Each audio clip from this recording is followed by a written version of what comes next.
देवी देवताओं के मंदिर तो आप सबने बहुत देखे होंगे, लेकिन क्या कभी आपने एक सैनिक का मंदिर बना हुआ देखा है? अपने भारत देश में एक सैनिक का मंदिर भी बना हुआ है। यहाँ दूर दूर से लोग शीश मनाने पहुँचते हैं कि इस भारतीय सैनिक ने मृत्यु के बाद भारतीय सेना की नौकरी नहीं छोड़ी। ये थोड़ा अजीब सा लग रहा होगा, लेकिन यही सच्चाई है। तो इस वीडियो में देखते हैं इसी सैनिक की कहानी। हम आपको एक ऐसे भारतीय सैनिक के बारे में बताने जा रहे हैं, उसकी आत्मा आज भी भारत की सीमा की रक्षा कर रही है।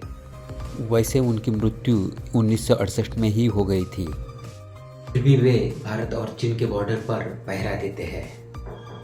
और तो भारत और चीन के बीच होने वाली मीटिंग में उनके लिए खाली कुर्सी रखी जाती है। तो बिना देरी के आज की कहानी शुरू करते हैं।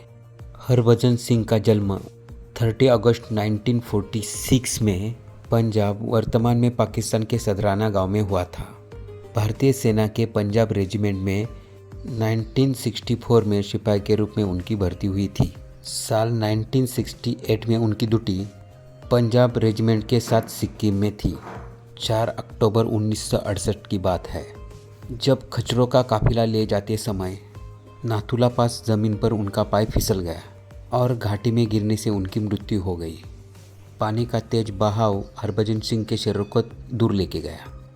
3 दिन ढूंढने के बाद भी वो नहीं मिले तो आर्मी के लोगों ने उनको भगोड़ा घोषित कर दिया। या तो देश छोड़कर भाग गए या तो चीनी लोगों ने उन्हें मार दिया, ऐसा समझ गए। लेकिन 3 दिन बाद हरभजन सिंह अपने दोस्त के सपने में आए। सपनों में उन्होंने अपना शव का पता बताया था। बाद में ढूंढने पर हरभजन सिंह का शरीर उसी जगह मिला जो अपने साथी को सपने में बताई थी। उन्हें बाबा की लाश देखकर अफसोस हुआ कि हालत पता न होने पर भी भगोड़ा कहा गया। कहा जाता है कि उन्होंने सपने में एक समाधि बनवाने की इच्छा भी जाहिर की थी। उसके बाद 14,000 फीट की ऊंचाई पर नाथुला दर्रे के बीच उनकी समाधि बनवाई गई। बाबा हरभजन सिंह के मंदिर में उनके तस्वीर के साथ उनके जूते और बाकी सामान भी रखा हुआ है। भारतीय सेना के सैनिक मंदिर की चौकीदारी करते हैं और रोजाना उनके जूतों की पॉलिश भी करते हैं। वहाँ पर तैनात सिपाहियों ने कई बार ऐसा कहा है, उनके जूतों पर अक्सर कीचड़ या मिट्टी लगी हुई रहती है और उनके बिस्तर पर सलवटें भी दिखाई पड़ती है। भारतीय सेना और लोगों का ऐसा मानना है कि बाबा हरभजन सिंह की आज भी यहाँ पर सूक्ष्म उपस्थिति है और वो देश की सरहद की रक्षा करते हैं। मृत्यु के बाद भी बाबा हरभजन सिंह अपनी ड्यूटी निभाते हैं और चीन के सेना की सभी जानकारी अपने सैनिकों के सपनों में दे देते हैं। भारतीय सेना का हरभजन बाबा के प्रति इतना विश्वास है कि बाबा को बाकी सैनिकों की तरह 2 महीने की छुट्टी आदि सभी सुविधाएं दी जाती है।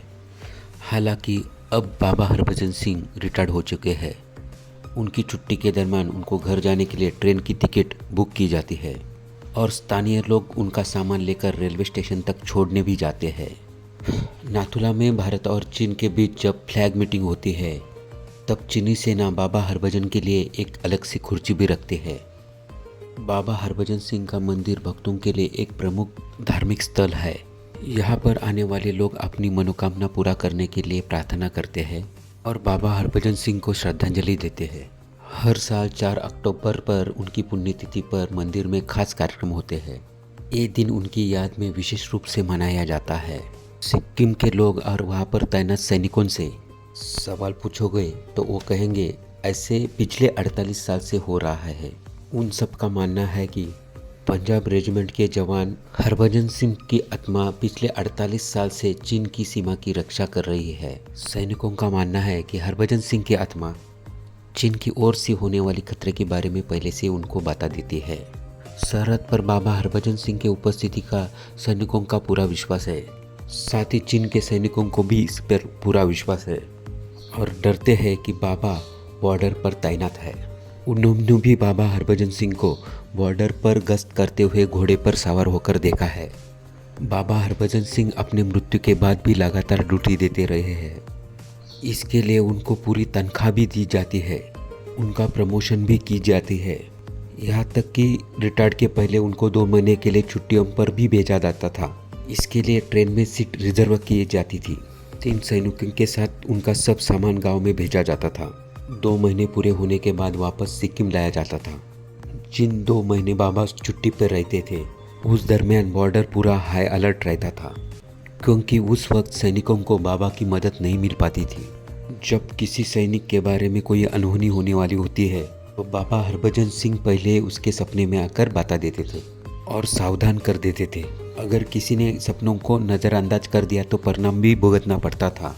यहाँ तक कि कई बार हरभजन सिंह चाइना के ऑपरेशन के बारे में भारतीय सैनिकों को बता देते थे। लगातार ये सब चीज़ें होने लगी तो सैनिकों को ये एहसास हो गया कि हरभजन सिंह द्वारा कही गई बात सच थी। एक बार हरभजन सिंह ने अपने एक सीनियर ऑफिसर के सपने में आकर कहा कि आपको चाइना की ओर से एक लेटर आएगा और उस लेटर में मेरे बारे में शिकायत होगी। वैसे ही चाइना की ओर से एक लेटर आया और उसमें लिखा था कि आपका एक सैनिक रात को व्हाइट घोड़े पर बॉर्डर पर गश्त देता नज़र आ रहा है, ये अच्छी बात नहीं है। तब सबको यकीन हो गया कि बाबा हरभजन सिंह चीन बाउंड्री पर अपनी सेवा देते आ रहे हैं। धीरे धीरे हरभजन सिंह की चर्चा बढ़ने लगी। इस इलाके में आने वाला नया सैनिक सबसे पहले बाबा की मंदिर में जाकर दर्शन लेके आता है। इस मंदिर को लेकर यहाँ के लोगों के मन में एक आस्था ये भी है कि मंदिर में पानी की बोतल भरकर 3 दिन के लिए रखी जाए तो उस पानी में चमत्कारिक औषधि गण आ जाते हैं। उस पानी को पीने से लोगों के रोग मिट जाते हैं। इस मंदिर में पानी के बोतलों का ढेर लगा रहता है। आप चाहे तो बाबा के मंदिर के दर्शन भी आप कर सकते हैं, लेकिन आपके लिए एक जानकारी देना चाहता हूँ कि बाबा हरभजन सिंह के मंदिर समुद्र तल से 13,500 फीट की ऊंचाई पर स्थित है। यहाँ पर ऑक्सीजन लेवल काफ़ी कम होने के कारण लोगों को श्वास लेने में दिक्कत होती है। आप में भी बाबा हरभजन सिंह की तरह सच्ची देशभक्ति है तो इस वीडियो को लाइक कीजिए और चैनल को सब्सक्राइब ज़रूर करना।